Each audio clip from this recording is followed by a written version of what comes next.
The cargo hauler drifted through empty space like a tired whale swimming through an ocean of stars.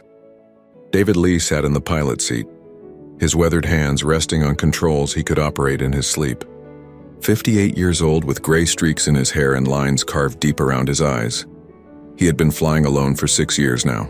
Ever since the accident, ever since he lost them, the console beeped softly. David glanced at the screen, expecting another routine navigation update. Instead, red text flashed across the display. Distress signal. Automated beacon. Coordinates appeared, showing a location deep in an asteroid field 2 hours off his route. His ship's computer spoke in a flat, emotionless voice. Unregistered distress beacon detected.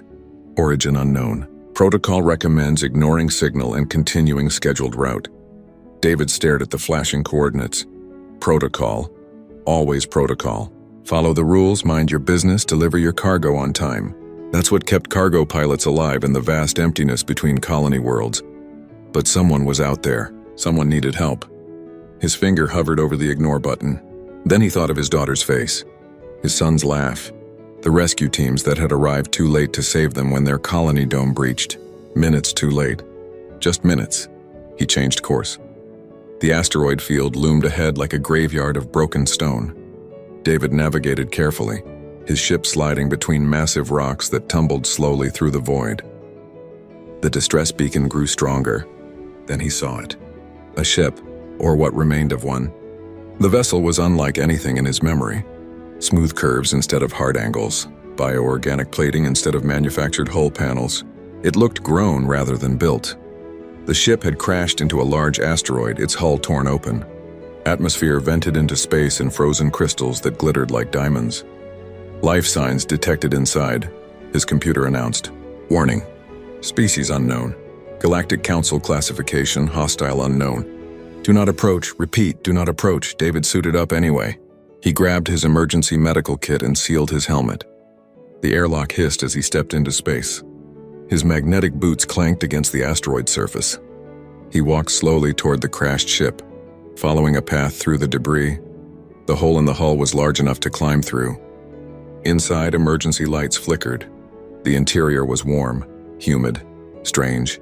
The walls seemed to pulse faintly as if alive. Organic technology. Rare and expensive, then he heard it. A sound that made his blood freeze. Crying. Children crying. David moved faster, following the sound through twisted corridors. He found them in what looked like a living chamber. A large creature lay on the floor, clearly dying. She looked like the dragons from old Earth stories. Scales covered her body in patterns of blue and silver. Wings folded against her back, torn and bloody. Her chest moved in shallow, painful breaths. 3 smaller versions of her huddled against her side. Babies. Their scales were duller, softer. Their wings were tiny, undeveloped. The largest was maybe the size of a 10-year-old human child. The smallest could fit in David's arms. All 3 turned to look at him. Their eyes were huge, terrified. The largest one spread her small wings and hissed, trying to look dangerous, but her body trembled. The middle one pressed closer to their dying mother. The smallest began to cry harder. David's translator clicked on, processing their language. Words formed in his helmet display. Please, the largest baby said in broken galactic common. Please don't hurt us. Mommy is dying, please, we don't want to die. The dying mother opened one eye. She looked at David. Her voice was weak when she spoke, but his translator caught the words. Human, she whispered. Kill them quickly, please, don't let them suffer. Don't let them be taken. Quick death. Better than what others will do. David stood frozen. His mind raced. These were the hostile unknowns? These terrified children and their dying mother? He slowly removed his helmet. The air was breathable. The 3 babies gasped and pressed closer together. Showing his face was a universal sign of trust. No armor between them now. I'm not going to hurt you, David said quietly. I'm not going to hurt your babies. The mother's eye widened. Confusion, disbelief. Liar, she breathed. All species hunt us, kill us, take our scales. Worth fortune. You lie. David knelt down slowly. He opened his medical kit. The babies flinched. He pulled out a pain medication injector. Human medicine, but the basics of biology were often similar. This will help the pain, he said to the mother. He showed her the injector. May I? Tears formed in the mother's large eyes. Real tears. She nodded slightly. David pressed the injector against her neck. The medication hissed into her system. She gasped, then relaxed slightly. The pain lines around her eyes softened. "Why?" she whispered. Why help? "Because you need help," David said simply. "Because they're scared. Because I can." The smallest baby made a sound, a whimper. David looked at her. So small, so afraid. She reminded him of his daughter at that age. Before the accident. Before everything ended. "What happened to you?" David asked the mother. "Hunters," she said. Her breathing was getting worse. "We were running. They shot us. We crashed." She looked at her 3 babies. "My children, Rin, Kara, Pip, please, if you won't kill them fast, then just leave. Let them die here. Better than being caught." David's jaw tightened. "Nobody's dying today. Not if I can help it." "You can't fight hunters," the mother said. "Impossible. You're one human." "Then we'll run," David said. He looked at the 3 terrified babies. "Can you 3 walk? Can you come with me to my ship?" They looked at their mother. She was crying now, scales wet with tears. "Go," she told them. "Trust him." "I don't know why, but trust him." She looked at David. "Protect them. Promise me?" "I promise," David said. The mother closed her eyes. Her breathing stopped. The 3 babies began to wail, a heartbreaking sound that echoed through the dead ship. David felt his own eyes burning. He knew this grief. He lived with it every day. The largest baby, Rin, looked at him with devastated eyes. "You promised," she said. "You promised Mommy." "I did," David said. "And I keep my promises. Come on, we need to go now. Bring whatever you need, fast." The 3 babies gathered a few small items, blankets, trinkets. The smallest one, Pip, grabbed a stuffed toy. Then they followed David back through the corridors, back through the hole, back across the asteroid, back to his ship where everything was about to change. Behind them, his ship's sensors began screaming warnings. 2 ships approaching fast, hunter signatures. They had minutes at most. David sealed the airlock and ran for the pilot's seat. The 3 dragon babies huddled in the corner of his cabin, holding each other, scared, alone, orphaned, just like he had been after losing his family, but he hadn't been able to save them. Maybe he could save these 3. "Hold on tight," he told them. "This is going to be rough." The hunters were coming, and David was about to break every rule in the book. 2 massive ships emerged from the darkness like predators circling wounded prey. David's hands flew across the controls, trying to coax more speed from his cargo hauler. The 3 dragon babies pressed against the wall behind his seat, their scales reflecting the warning lights that flashed red throughout the cabin. His communication system crackled to life. A rough voice filled with cruel amusement spoke in Galactic Common. "Human cargo pilot. This is Captain Torvin of the Scalorian Hunter Guild. You have salvage that belongs to us. 3 Dravian juveniles. Surrender them immediately and we'll let you live. You have 2 minutes to comply." David's jaw clenched. He glanced back at the 3 babies. Rin wrapped her small wings around her younger siblings. Kara buried her face against Rin's chest. Pip clutched her stuffed toy and stared at David with terrified eyes. "Don't give us to them," Pip whispered. "Please, Papa Human, they'll hurt us, Papa Human." The words hit David like a punch. His daughter used to call him Papa before bed every night. That voice. That trust. That innocent belief that parents could fix anything. He turned back to the controls. "Computer, how long until we can jump to faster than light speed?" 15 minutes. Engine charging. 15 minutes. The hunters would board them in 5. David made a decision. He opened the communication channel. "Torvin, this is David Lee. I don't have any salvage. I have 3 children who just lost their mother. Turn around and leave." Laughter erupted from the speaker. "Children? They're Dravians, human, pests, animals. Their scales are worth more than your entire ship. Now stop wasting my time. Prepare for boarding." The hunter ships moved closer. Grappling beams shot out, locking onto David's hull. He felt the clunk of magnetic clamps attaching. They were coming aboard. David stood up. He looked at the 3 babies. "Listen to me carefully. Behind that panel is a cargo bay. Inside are containers with radiation shielding. Their sensors can't detect life signs through that shielding. Hide in there. Don't make a sound, no matter what you hear. Understand?" Rin nodded. She was trying to be brave. "What about you?" "I'll handle this," David said. He helped them pry open the floor panel. The cargo bay below was dark and cold. "Get in the shielded containers. I'll come get you when it's safe." Kara grabbed his hand. "You won't let them take us? Promise?" David squeezed her small clawed hand gently. "I promise. Now go, hurry." The three of them dropped into the cargo bay. David sealed the panel just as his airlock began to cycle. The hunters were inside his ship. He stood in the middle of the cabin, arms crossed, trying to look calm even though his heart pounded. 5 hunters entered. They wore heavy armor and carried weapons that hummed with power. Captain Torvin was in front. He was Scalorian, a species that looked like walking lizards with too many teeth. His yellow eyes fixed on David. "Well, human. Where are they?" "I told you. 3 children who just lost their mother. I took them somewhere safe." Torvin's tongue flicked out, tasting the air. "I smell them recent. They were just here." He gestured to his crew. "Search the ship.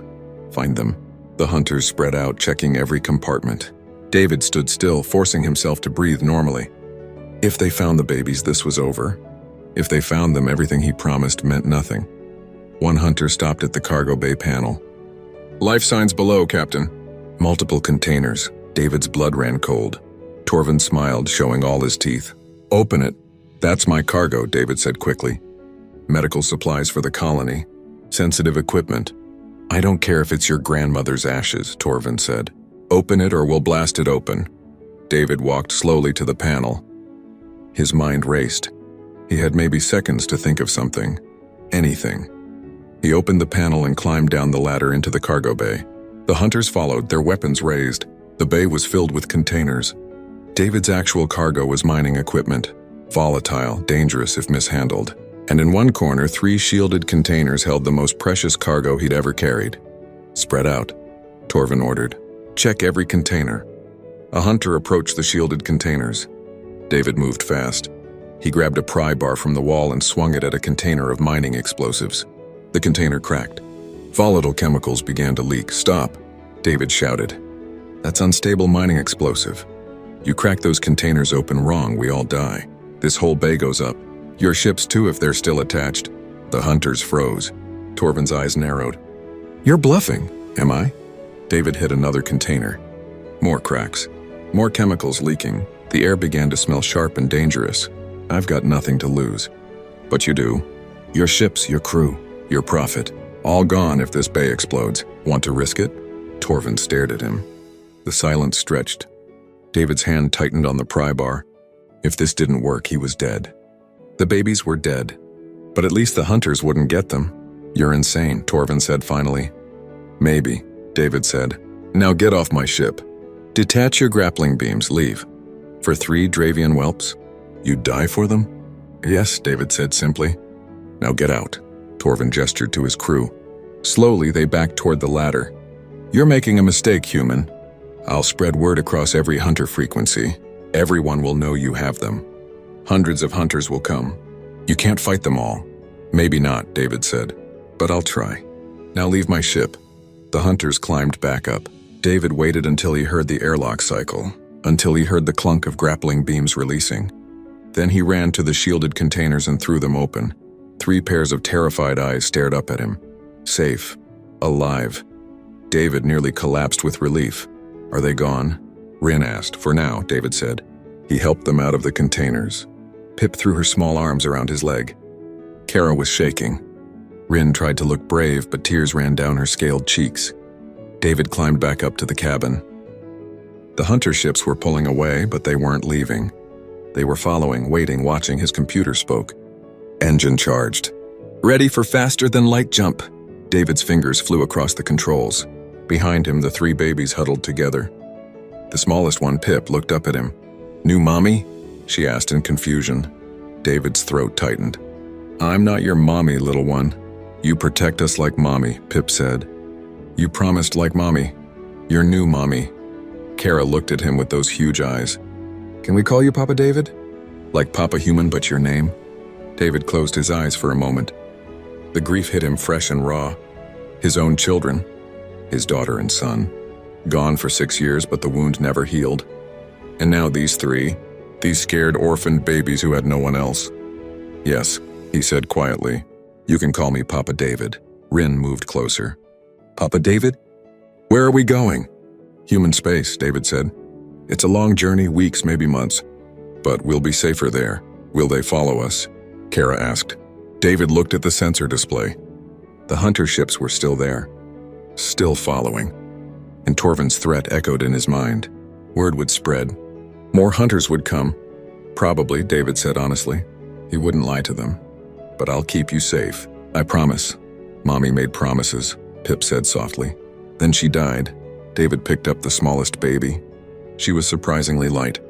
Her scales were warm. She smelled like cinnamon and something sweet he couldn't identify. She buried her face against his shoulder. I'm not your mommy, David said, but I'm still here. And I'm not going anywhere. He initiated the jump. Space twisted. Stars stretched into lines. His ship leaped forward into faster-than-light travel, leaving the hunters behind. For now. But David knew the truth. This was just the beginning. Torvin would spread the word. Every hunter in the galaxy would know. One human cargo pilot protecting 3 Dravian babies worth a fortune. They would come. All of them. Hunting, chasing, wanting their prize, and David. He was just one man with a cargo ship. No weapons, no armor, no crew. Just him and 3 orphaned babies who trusted him with their lives. His computer beeped. Incoming transmission on multiple hunter frequencies. Broadcasting your ship identification and cargo. Bounty posted. Warning, extreme danger. David looked at the 3 babies curled up together on his cabin floor. Rin protecting her siblings. Kara holding Pip. All 3 of them looking at him with complete trust. He'd failed to save his own family. Maybe he couldn't save these 3 either. Maybe Torvin was right. Maybe he was insane, but he was going to try. 3 weeks passed like a dream and a nightmare combined. David's small cargo ship became home to 4 souls instead of 1. He taught the babies how human things worked. They taught him about Dravians. Rin learned to help with navigation, her quick mind understanding the star charts faster than David expected. Kara discovered human food and tried to cook. Though her attempts usually ended with smoke and laughter, Pip followed David everywhere, her small clawed hand always reaching for his. But the peace couldn't last forever. David stood in the engine room, repairs half finished around him. His ship was dying slowly. Too many jumps. Too much strain. The warning lights on his console had multiplied like weeds over the past week. Now the main engine was overheating. If he didn't stop for repairs, they wouldn't make it to human space. They'd drift dead in the void. The nearest place was Razor's Edge, a space station that existed in the cracks of civilization. No laws, no rules, just survival and profit. David had avoided it his whole career. But now he had no choice. Papa David? Rin appeared in the doorway. She was growing. Her wings were bigger now. Her scales brighter. In a few years, she'd be beautiful. If she lived that long, why are we slowing down? Engine's broken, David said. We need to stop. Get parts, worry crossed her face. She was too young to carry such fear. But these weeks had aged her. Is it safe? David wanted to lie. Wanted to say yes, everything would be fine. But he'd promised not to lie to them. No, it's not safe. But we don't have a choice. Kara and Pip appeared behind Rin. The 3 of them had become shadows, always together. Always watching out for each other. Pip clutched her stuffed toy. Will the bad people be there? Pip asked. Maybe, David said. So we need to be very careful. You 3 stay in the ship. Hide if anyone comes. I'll get the parts and we'll leave as fast as possible. They nodded. But their eyes were scared. Razor's Edge looked like a broken wheel spinning slowly in space. Ships of every size and species clustered around it like flies on old meat. David docked in a dark corner, paying extra for a private bay. He sealed the cabin door from the inside and gave Rin the emergency code. I'll be back in 1 hour, he told them. If I'm not back in 2 hours, take the ship and run. Jump anywhere. Just run. We won't leave you, Rin said firmly. David touched her cheek gently. You will if you have to. Promise me. She didn't promise. But she nodded. David stepped onto the station. The air was stale and smelled like oil and alien spices. Creatures of 100 different species crowded the corridors, traders, smugglers, mercenaries, killers. Everyone here was running from something or hunting something. He found a parts dealer in a shop that looked ready to collapse. The dealer was a molten, his rocky skin glowing faintly with internal heat. Engine coolant converter, David said. Universal fit, fast. The Molten's eyes narrowed. You're that human. The one on the broadcasts. David's blood went cold. I don't know what you mean. Sure you don't. The Molten pulled out a datapad and showed David. His own face stared back. Underneath, text scrolled. Wanted. Human cargo pilot David Lee. Harboring stolen property. 3 Dravian juveniles. Bounty, 5 million credits. Alive preferred. Dead acceptable, 5 million. David's hands clenched into fists. I don't have 5 million, he said quietly. Nobody does, the Molten said. That's why half the hunters in the sector are on their way here. Word spreads fast in places like this. He paused. I got your part, take it. No charge, David blinked. What? I said no charge. The Molten handed him the converter. My colony starved 15 years ago. Crop failure. We sent out distress signals. Everyone ignored us. Everyone except a human relief ship. They gave us food, seeds, medicine, asked for nothing. Saved 5,000 of us. He met David's eyes. Humans are weird. You do things that don't make sense. Helping when you should walk away. I don't understand it, but I remember it. Now get out of here before the hunters arrive. David took the part. Thank you. Don't thank me. Just keep those kids alive. And human? Yeah? You're going to need more than gratitude to survive this. David hurried back through the corridors. He was halfway to his ship when alarms blared. Red lights flashed. Station speakers crackled. Attention all inhabitants. Hunter fleet approaching. 7 ships, repeat, 7 ships. Station lockdown in 5 minutes, David ran. Behind him he heard shouts, footsteps, someone recognized him. The crowd moved like a living thing. Some people fleeing, others moving toward him with greed in their eyes. He reached his docking bay, sealed the door behind him. His ship was right there. Safety was meters away. Then he saw them, 5 figures surrounding his ship, armed, waiting. And through the ship's window, 3 small faces pressed against the glass. Terrified, David's options vanished. He was outnumbered, outgunned. 1 middle-aged cargo pilot against 5 professional bounty hunters. He walked forward anyway. That's far enough, human, one hunter said. She was Phylixian, cat-like and dangerous. We've got your ship surrounded. Surrender the Dravians and we'll let you walk away. No, David said. We're being generous, another hunter said. Split the bounty. Everyone wins except you. I said no. The Phylixian's tail lashed. You can't fight all of us. You can't even fight one of us. You're nobody. Just a pilot. David looked at his ship, at the 3 faces in the window. Rin with her arms around her siblings. Kara crying, Pip holding her toy. You're right, David said. I'm nobody. Just a pilot, just one human. He stepped closer. But those kids? They're everything. And you're not taking them. Last chance, the Phylixian said. Her weapon hummed to life. David grabbed a cargo hook from the wall. Not a weapon, just a tool. He charged. What happened next was chaos. David wasn't a fighter. He'd never been military, never been a soldier. But he was a father who'd lost his children. And these 3 babies trusted him, believed in him, called him Papa. That had to be enough. He swung the cargo hook, caught the Phylixian in the shoulder. She screamed. Another hunter fired. The shot burned across David's ribs.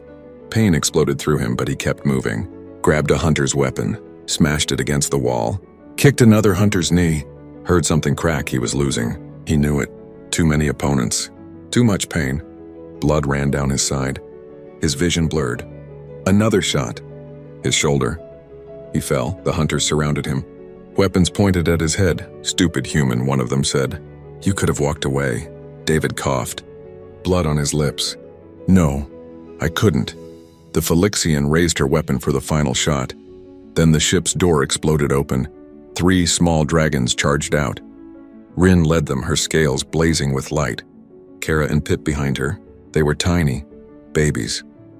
But their scales glowed like stars and heat radiated from them. Don't hurt Papa David. Rin screamed. She breathed fire. Actual fire. Small flames, barely more than a candle, but fire nonetheless. It caught a hunter's armor. He yelped and stumbled back. Kara did the same. Pip tried, but only managed smoke. The hunters laughed, started to raise their weapons toward the babies. David found strength he didn't know he had. He lunged forward, grabbed the nearest hunter's legs, pulled him down. Run, he shouted at the babies. Get back in the ship. but they didn't run. Rin spread her small wings and hissed. Kara moved in front of David protectively. Pip grabbed his arm with her small claws and tried to pull him away. "We won't leave, Papa," Rin said. "Never." The station shook. Explosions outside. The hunter fleet was attacking. Trying to force entry, the docking bay doors groaned under pressure. The Phylixian looked between David and the babies. At this broken human and 3 tiny dragons protecting each other, something changed in her eyes. "This is wrong," she said quietly. "What?" another hunter demanded. "Look at them," the Phylixian said. "Look at what we're doing. They're children. Children protecting their father. And we're going to kill them for money?" "They're not children," the hunter argued. "They're Dravians." "They're both," the Phylixian said. She lowered her weapon. "I'm out. This isn't worth it." Another hunter lowered his weapon too. "Me too, this feels wrong." But 3 hunters remained, 3 who didn't care about wrong or right. Only profit. The station shook again. Harder this time. The docking bay doors were failing. David pulled himself up using Pip's small body for support. Blood soaked his clothes. His vision swam. But he stood between the 3 remaining hunters and the babies. "You want them?" he said. His voice was weak but steady. "Then you go through me. All of you together, because I'm not moving. Not ever. These are my kids, and I protect my kids." The station's communication system crackled. A new voice, deep, authoritative, human. "This is Admiral Patricia Barnes of the Human Colonial Navy. All hostile forces stand down immediately. This station is now under human protection. Any harm to David Lee or his charges will be considered an act of war." Through the station windows, massive human warships appeared. Dozens of them. The hunter fleet outside scattered like frightened birds, and through another entrance something else appeared. Ships that seemed grown rather than built. Organic. Beautiful. Glowing, with soft light. "This is Matriarch Lissa of the Dravian people," another voice said. "Ancient, sad, powerful. For 300 years we have hidden. For 300 years we have believed all other species hate us. One human proved us wrong. We are hiding no more." The 3 remaining hunters looked at each other. At David, at the babies, at the massive fleets outside. Then they ran. David collapsed. The 3 babies caught him. Their scales glowed brighter, warm, healing. Ancient Dravian medicine flowing through them instinctively. "Papa," Pip cried. "Don't die like Mommy." "Not dying," David whispered. "Just tired." The last thing he saw before darkness took him was 3 worried faces. 3 children he'd saved. 3 kids who'd saved him right back, white ceiling, sterile smell, soft beeping. David opened his eyes slowly. His body ached, but the sharp pain was gone. Medical equipment surrounded him. Tubes connected to his arms. Bandages wrapped around his chest and shoulder. He was alive. And sleeping around his bed, curled together like puppies, were 3 small dragons. Rin had her wing draped over Kara. Kara held Pip close. All 3 breathed slowly, peacefully, safe. David tried to sit up. His body protested. A nurse rushed over, a young human woman with kind eyes. "Easy," she said. "You were badly hurt. You've been unconscious for 3 days." 3 days? David's voice was rough. "The babies? The Dravians? They're fine. They haven't left your side except to eat. The little one, Pip, cried so hard when we tried to separate them from you that we just gave up and let them stay." David looked at the 3 sleeping forms. His throat tightened. "Where am I?" "Human medical ship. Part of Admiral Barnes's fleet." The nurse checked his vitals. "You're a hero, you know. Everyone's talking about you. What you did. How you protected them." "I'm not a hero," David said. "I just did what anyone should do. But most people don't." The nurse smiled. "That's why it matters." The door opened. A woman entered. Tall, dark-skinned, with Admiral stars on her uniform. Patricia Barnes. She looked at the sleeping dragons and smiled slightly. "They really won't leave you," she said. "We tried to give them their own room. Better beds. They refused. Said their place was with Papa David." David felt his face heat. "Admiral, just Patricia is fine." She sat in the chair next to his bed. "You caused quite a situation, David Lee, breaking protocols, harboring classified unknowns, starting an interstellar incident. I should court-martial you." David met her eyes. "Will you?" "No," Patricia laughed quietly. "Hard to court-martial someone who just changed the galaxy.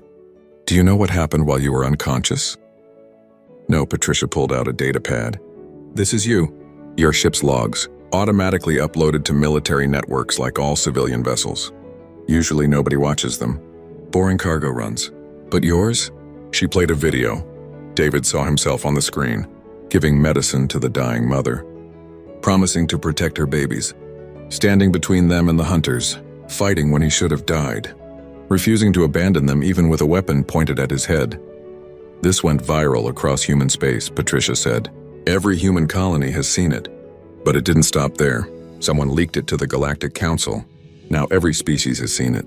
Billions of beings watching one human choose 3 alien children over his own safety. I didn't do it for attention, David said. We know. That's why it matters. Patricia leaned forward. For 300 years, Dravians were classified as hostile unknowns, dangerous to be avoided or eliminated. Want to know why? Why? Because their scales are valuable, bioluminescent, powerful, and greedy people wanted them.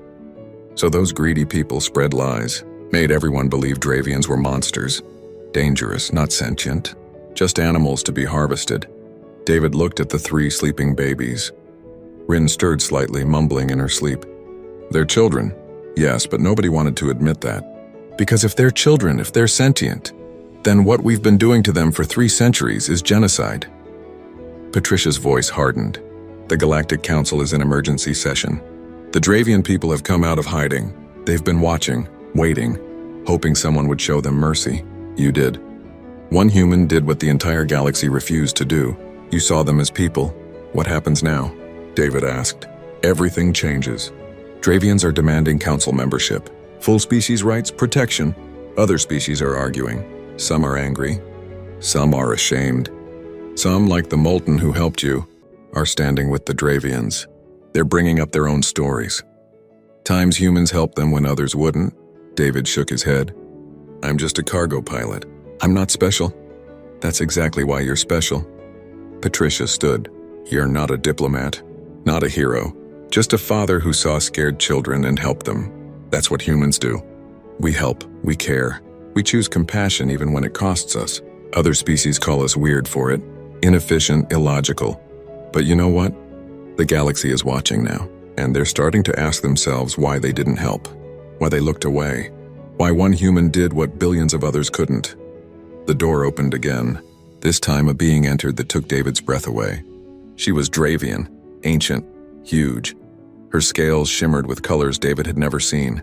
Her wings were magnificent. She moved with grace and power, but her eyes were sad. So sad. Matriarch Lisa, Patricia said respectfully. He's awake. Lisa approached the bed slowly. She looked at the 3 sleeping babies. Tears formed in her large eyes. Shara's children, she whispered. I knew their mother. She was my niece. When we heard she was killed, we mourned. We thought her children were dead too. Or worse, taken by hunters. To be sold, broken, destroyed. I'm sorry for your loss, David said. Lisa looked at him, really looked at him. You're sorry? You saved them. You protected them. You nearly died for them. And you say sorry to me? I couldn't save their mother. No one could. She was already dying when you found her. Lisa touched each sleeping baby gently. But you saved them. You gave them a future. Do you know what that means to my people? David didn't know what to say. For 300 years we've lived in fear, Lisa continued. Hiding, running, watching our people hunted, killed. We believed every other species in the galaxy hated us, wanted us dead or enslaved. We taught our children that trust meant death. That kindness was a trap. We became bitter, angry, lost. She turned back to David. Then you appeared, one human. One person who looked at dying mother and scared children and chose to help. No profit, no reward, just compassion. You shattered everything we believed about the galaxy, about other species, about hope. I just did what was right, David said. Yes. And that's what the galaxy cannot understand. Doing what's right even when it costs everything, even when it makes no logical sense, even when you gain nothing. That's humanity. That's what we saw in you. That's what the entire galaxy saw in you. Pip stirred. Her eyes opened slowly. She saw David awake and her face lit up. Papa David. She climbed carefully onto the bed, mindful of his injuries. You're awake. We were so scared. Her movement woke the others. Rin and Kara rushed to his sides, all 3 talking at once, touching him gently. making sure he was real and alive. "We thought you died," Kara said, tears in her eyes. "Like Mommy, we thought we lost you." "I'm right here," David said. He hugged them carefully. "I'm not going anywhere." Lisa watched them. More tears fell. "You've claimed them as your own, adopted them in your heart." "Yes," David said simply. "Then by Dravian law and custom I recognize this bond. You are their father. They are your children. No one can separate you." Lisa touched David's shoulder. "And you are now family to all Dravians. What you did for these three, you did for all of us. We owe you a debt that can never be repaid." "I don't want payment," David said. "I just want them safe. They will be. I promise." Lisa looked at Patricia. "The council meets today. We will demand justice, not just for what happened to Shara, for 300 years of genocide, of lies, of hunting children for profit. This ends now." Patricia nodded. "Humanity stands with the Dravians. We've already made that clear." "And others are joining," Lisa said. "The Molten people, the Felixian delegation, even some former hunters who saw what happened and felt shame. One human's compassion is creating ripples across the galaxy." David looked down at 3 pairs of eyes staring up at him. Trusting him, loving him, his children, not by blood, not by species, but by choice, by love. "What about us?" he asked. "The kids and me. What happens to us?" Patricia smiled. "That's up to you. You're cleared of all charges. Your ship is being repaired. You can go back to cargo runs if you want. Or," she paused, "you could stay, help us, be an ambassador of sorts. Show the galaxy what you showed these 3. That family isn't about species or blood. It's about love." David thought about his old life, alone in space, running from grief, carrying cargo to fill empty days. Then he looked at Rin trying to look brave, Kara holding his hand. Pip curled against his side. "I think I'm done running," he said. "These 3 need a father, a home, stability. That's what I'll give them." "Then welcome to the new world," Patricia said. "Because what you started here, it's bigger than any of us. The galaxy is changing, and it's changing because one man looked at 3 scared children and chose to help. That's the story everyone will remember. The human who saved the dragons, the father who changed the galaxy." But David barely heard her. He was too busy holding his children, his 3 beautiful, brave, impossible children. And for the first time in 6 years, the grief in his heart felt lighter, because he couldn't save his first family. But maybe, just maybe, he'd saved something more important. Hope. The Galactic Council chamber stretched vast and circular, designed to hold representatives from 200 species. Today it was completely full. Every seat occupied, every eye watching the screens that showed one simple image. A human man protecting 3 small dragons. The footage played again and again. David fighting hunters. David promising a dying mother. David collapsing while 3 babies tried to shield him with their tiny bodies. Ambassador Ruth Okafor stood at the human podium. She was elderly, her hair white, her face lined with age, but her voice carried power when she spoke.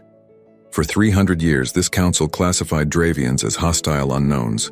For 300 years, we allowed them to be hunted, killed, harvested like crops. We told ourselves they weren't sentient, weren't people, weren't worth protecting. She gestured to the screen. This is David Lee, a cargo pilot.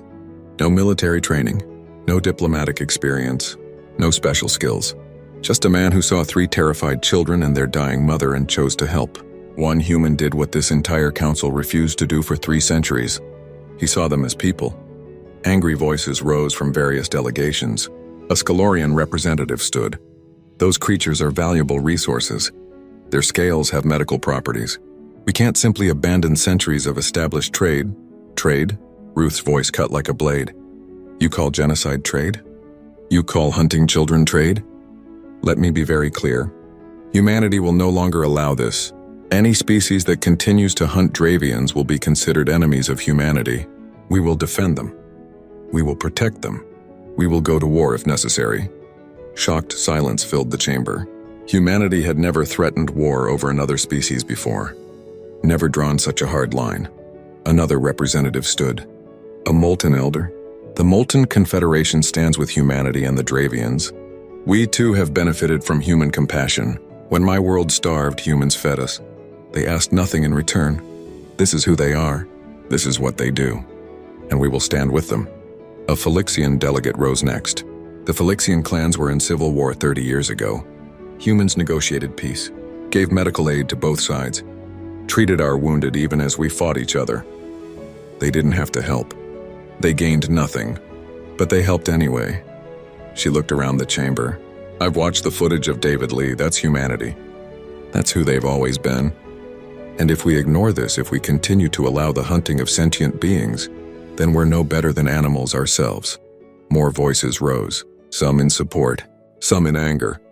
The council descended into chaos. Then Matriarch Lyssa entered the chamber. Every voice fell silent.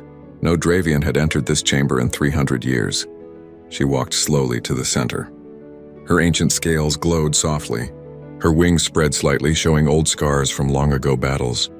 I am Lyssa, last matriarch of the Dravian people. I stand here today because one human showed my niece's children mercy. One human proved that not all species are monsters. One human gave my people something we lost centuries ago: hope. She turned slowly, looking at every delegation. We have hidden for 300 years. We have watched our people hunted. We have buried our children. We have lived in fear and anger. We believed every species in this council wanted us dead or enslaved. Were we wrong? No one answered. I see, Lyssa said softly. Silence is its own answer. You knew what was happening. You knew children were being killed. You knew and you did nothing. You allowed it because our scales were profitable. Because admitting we were sentient meant admitting you were committing genocide. So you looked away. A council member tried to speak. Lyssa's voice rose, powerful and terrible. No, you will listen. For 300 years you have spoken. Now I speak. Now you hear the voice of a people you tried to erase. We are not animals. We are not resources. We are people. We love our children. We mourn our dead. We dream of peaceful futures.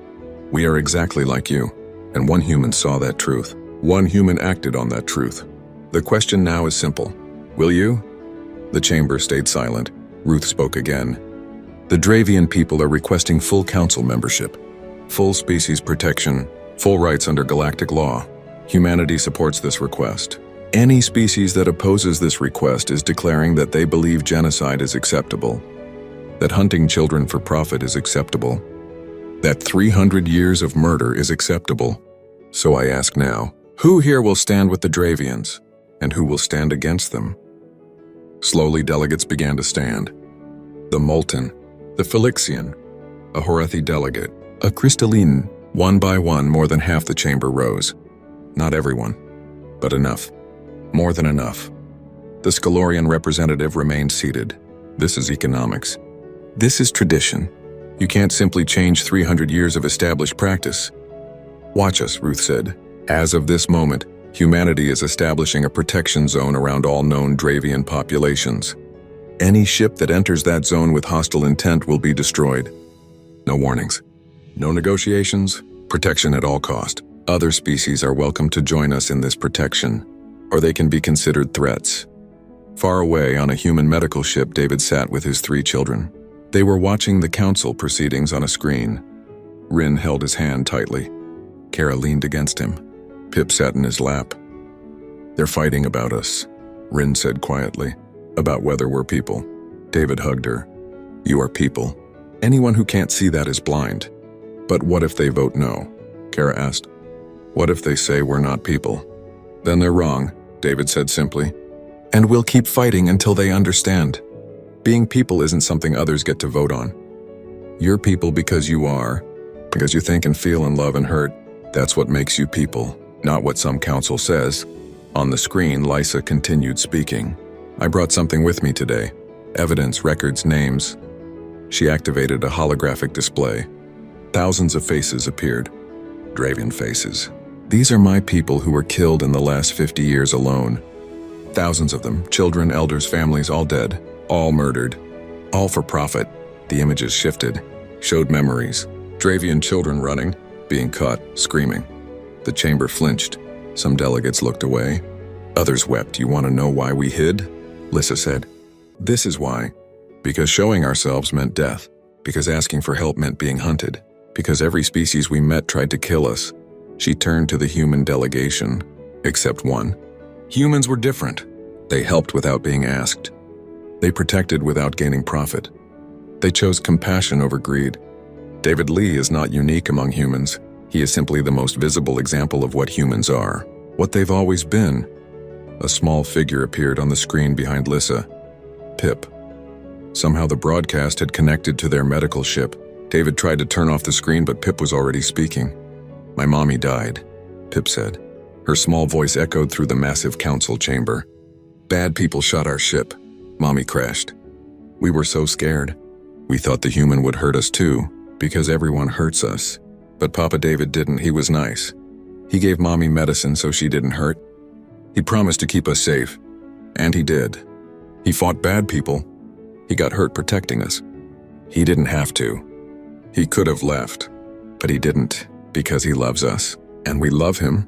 Pip looked directly at the camera. "Why do you hate us? We didn't do anything bad. We just want to live. We just want to play and learn and be with Papa David. Why is that wrong?" Silence. Complete and total silence in the council chamber. Then a Scalorian delegate, one who had argued against Dravian rights, stood and left, walking out in shame. Others followed. Not everyone, but enough that the message was clear. Ruth smiled slightly. "I believe we have our answer. Those remaining, we vote now. All in favor of granting the Dravian people full council membership and full species protection." Hands rose, tentacles, claws, appendages of every kind.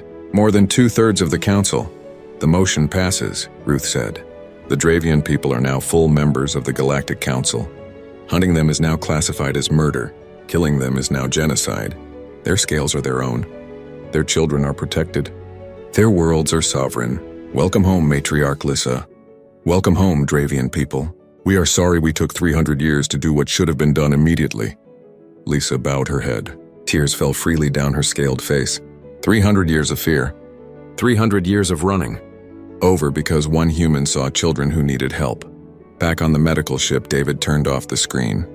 He looked at his 3 children. They were crying but smiling too. Happy tears. Relieved tears. "What happens now?" Rin asked.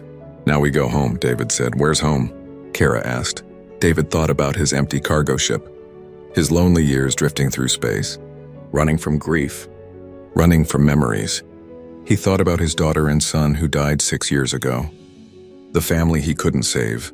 Then he looked at Rin, Kara, and Pip. 3 children who needed him. 3 children who loved him. 3 children who gave him purpose again. "Home is wherever we are together," David said. "I'm thinking maybe a colony world. Somewhere with good schools. Room to play. Maybe other Dravian families nearby so you can learn about your own culture. And humans too. So you can learn about both your heritages." "Both?" Pip asked. "You're Dravian," David said. "That's your species. Your blood, your mother's gift to you. But you're also mine now. My children. So you get both. The best of both worlds." Rin smiled. Really smiled. "I like that. Being both. Being Dravian and being yours." Admiral Patricia entered the room. "Sorry to interrupt, but there's someone here to see you all." An elderly Dravian entered. She moved slowly, her scales dull with age, but her eyes were bright. She looked at the 3 children and gasped. "Shara's babies," she whispered. "Oh, my beautiful babies." "Great Aunt Mira," Rin said uncertainly. The elderly Dravian rushed forward as fast as her old body could move. She gathered all 3 children in her wings. "You're alive. You're alive. When we heard about the attack, we thought you were gone. We mourned. We grieved. And now you're here, safe, because of this human." She looked at David. "Thank you. Thank you for saving my family. My niece's children. Thank you." "They're my family too now," David said. "Yes," Mira said. "And that makes you my family as well. By Dravian custom, you are now clan. Blood of my blood. Part of us forever." Patricia smiled. "Looks like your family just got bigger, David. The Dravian Council wants to meet you. So do about 50 human news organizations. You're famous. A hero." "I'm just a father," David said. "No," Patricia said. "You're the man who changed the galaxy. The man who reminded everyone what really matters. Not profit, not tradition, not fear. Just compassion, just love, just doing what's right." David looked at his children, all 3 of them watching him with those trusting eyes. He was just a cargo pilot who saw scared children and helped them. But sometimes that's exactly what the galaxy needs. Sometimes one person choosing compassion changes everything. 10 years had passed since that day in deep space when David found 3 terrified children and their dying mother. 10 years since one choice changed everything. Now David stood in the garden of his home on the colony world of New Haven, watching 3 young dragons play with human children in the afternoon sun. Rin was 22 in human years now. Her scales had deepened to brilliant blue. Her wings were magnificent, strong enough to carry her through the sky for hours. She wore a uniform. Captain's uniform. She commanded the first mixed-species exploration ship in galactic history. Humans, Dravians, Molten, Felixian, and a dozen other species working together. Exploring unknown space. Building bridges instead of walls. Kara was 19. She had chosen medicine. Her scales were silver now, constantly shimmering. She worked in the research hospital, developing treatments that worked across species, bridging the gap between different biologies, saving lives in ways nobody thought possible. Just last month, she'd created a cure for a disease that affected 3 different species. The youngest researcher to ever win the Galactic Medical Prize. And Pip, little Pip, who had called him Papa David that first day. She was 16 now, still the baby of the family but growing fast. Her scales were golden, rare, and beautiful. She had chosen diplomacy, the youngest ambassador in council history. She spoke 7 languages fluently. She negotiated treaties. She solved conflicts. And she did it with the same innocent wisdom she'd had as a child. The same ability to ask simple questions that made everyone stop and think. David was 68 now. His hair was completely gray. His body moved slower. But his eyes were bright when he watched his children. His daughters. Not by blood, but by choice. By love. A shuttle landed in the clearing beyond the garden. Ruth Okafor climbed out, older now too, but still sharp. Still fighting for what was right. She walked over to David. "Big day," she said. "Yeah," David agreed. "Think they'll really do it? They'd be fools not to. But then again, the council has made foolish choices before." They were talking about the monument. After 10 years, the Galactic Council had finally agreed to build a memorial. Not for a war. Not for a great leader. But for compassion. For one moment when everything changed. For 3 scared children and the human who chose to help them. The ceremony was in an hour. Beings from across the galaxy would attend. It would be broadcast on every world, every station, every ship. Billions would watch. David didn't want to go. He'd argued against the monument, said it was too much, that he didn't deserve it. But Rin had taken his hand and said, "Papa, it's not about you. It's about what you represent. What you taught the galaxy. Let them honor that. Let them remember." So he'd agreed. Pip came running over, her golden scales catching the sunlight. Papa, you need to get ready. We can't be late." "I know, baby girl." "I'm coming. I'm not a baby anymore," Pip said with dignity. Then she grinned. "But I'll always be your baby girl." Kara appeared next, elegant in her medical robes. "The shuttle is ready. Rin is already there. She had to arrive early because of her captain duties." David nodded. He walked slowly to the shuttle with his 2 daughters on either side. Ruth followed. Other families from the colony came too. Humans and Dravians living together, working together, raising children together. This was what New Haven was. What the galaxy was becoming, slowly, with setbacks. But changing the ceremony site was at the council headquarters. A massive plaza that could hold thousands. Today it held tens of thousands. Beings of every species imaginable, all there to witness history. David's shuttle landed. He stepped out. Immediately cheers erupted. Thousands of voices in hundreds of languages all expressing the same thing. Gratitude, respect, love. David felt overwhelmed. Pip took his hand. Kara took his other hand. Together they walked through the crowd to the stage where matriarch Lissa waited. She was ancient now, the oldest living Dravian, but she insisted on being here today, David, she said warmly. "My son, for that is what you are to all Dravians. Our son, our brother, our family," matriarch, David said respectfully. He'd learned proper Dravian greetings over the years. The formal words. The traditional gestures, Lissa laughed. "Still so formal. After all these years, come, let me show you what we've built." She led him to a massive sheet covering something tall. Rin stood nearby in her captain's uniform. She smiled when she saw David, his firstborn. His brave Rin who'd tried to protect him with her tiny flames all those years ago. The crowd fell silent. Lissa spoke. Her voice was amplified across the plaza and across the galaxy. 10 years ago, one human changed everything. He saw a dying mother and 3 terrified children. He could have followed protocol, could have walked away, could have chosen safety over compassion. Instead, he chose to help. He chose to protect. He chose to love. That choice started a chain reaction that transformed our entire civilization. She gestured. The sheet fell away. The monument was beautiful, carved from living crystal that glowed softly. It showed David kneeling, his arms around 3 small dragons. His face showed pain and determination and love. The 3 children looked scared but hopeful. Around the base, words were carved in 200 languages. Here stands one human who reminded the galaxy what it means to be civilized.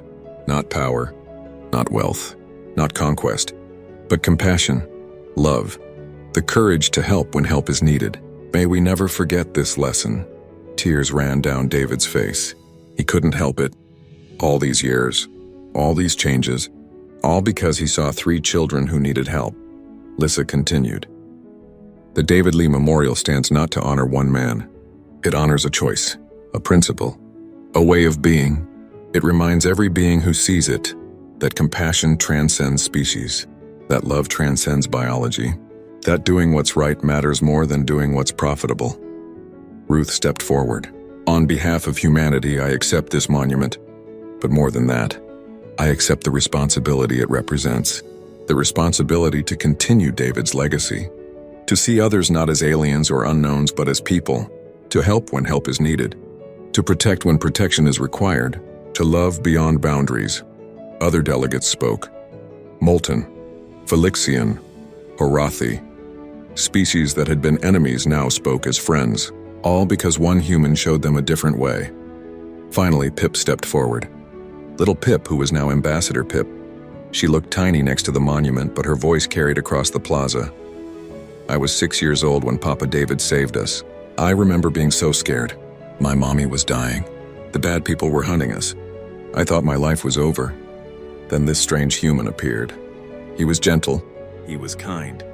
He promised to keep us safe, and he did. Even when it meant fighting. Even when it meant getting hurt. Even when it meant risking everything. Pip looked at David. Papa taught me that family isn't about what you look like. It's about who you choose to love. Who you choose to protect. Who you choose to stand with when things get hard. He chose us. 3 little dragons nobody wanted. And he made us his family. He gave us a home. He gave us love. He gave us a future. She turned back to the crowd. This monument isn't really about Papa David, it's about all of us. It's asking each of us a question. When you see someone who needs help, will you walk away? Or will you be like Papa David? Will you choose compassion? Will you choose love? That's the question this monument asks, forever, to everyone who sees it. The crowd erupted in cheers. David stood there overwhelmed. His 3 daughters gathered around him. Rin with her captain's bearing. Kara with her healer's compassion. Pip with her diplomat's wisdom. All 3 of them his. All 3 of them loved. Ruth leaned close to David. Do you understand now? What you started? What you changed? David looked around. Saw humans and Dravians standing together. Saw other species mingling peacefully. Saw children of different species playing together without fear. Saw what the galaxy had become. I just saw kids who needed help, he said quietly. Exactly, Ruth said. That's exactly why it mattered. You didn't see Dravians or unknowns or classified threats. You saw kids. That simple shift in perspective changed everything. The ceremony continued, speeches, music, celebrations, but David barely noticed. He was remembering. That first moment in the crashed ship, Pip crying, Rin trying to be brave, Kara trembling. Their mother's dying plea, the choice he'd made. He'd lost his first family, his wife, his daughter, his son. The grief had nearly destroyed him. He'd been running from that pain for years, alone in space, carrying cargo to fill empty days. Then 3 scared children gave him purpose again, gave him family again, gave him a reason to live again. He hadn't saved them. They'd saved him.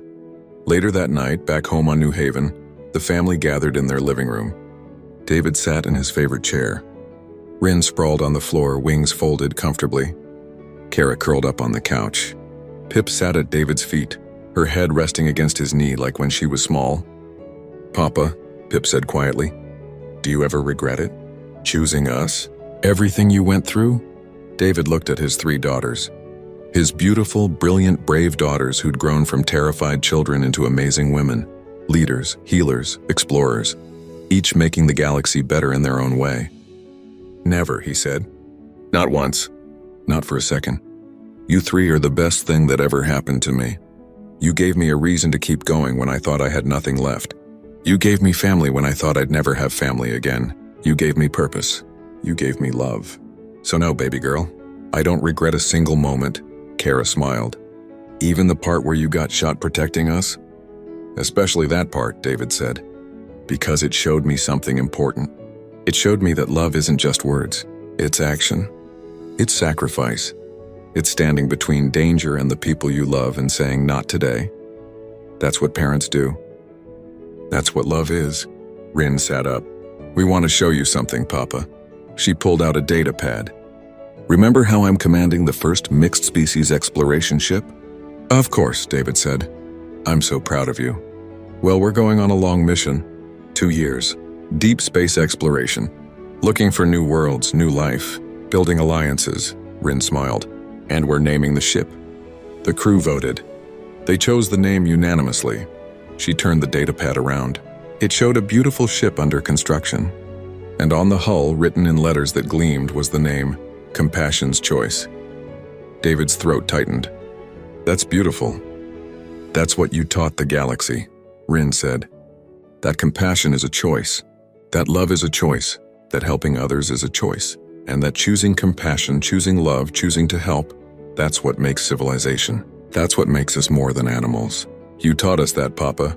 And now we're going to carry that message to the stars." David couldn't speak. He just opened his arms. All 3 of his daughters piled onto him in a group hug. Wings and scales and human arms all tangled together. A family that shouldn't exist by any logical measure, but existed anyway because of love. Outside, the stars shone bright. Somewhere out there, other species were watching, learning, growing, changing. All because one man saw 3 scared children and chose to help. All because David Lee looked at 3 baby dragons crying for their dying mother and said, "I won't hurt you. I'll keep you safe." That promise changed the galaxy. That choice made history. That moment of compassion rippled across civilization like a wave, washing away old prejudices, old hatreds, old fears. And at the center of it all was one simple truth, one profound lesson. Family isn't about blood. It's about love. Civilization isn't about power. It's about compassion. And sometimes the smallest choice, the simplest act of kindness can change everything. David Lee was just a cargo pilot who saw kids who needed help. But that was enough. That was everything. And the galaxy would never be the same.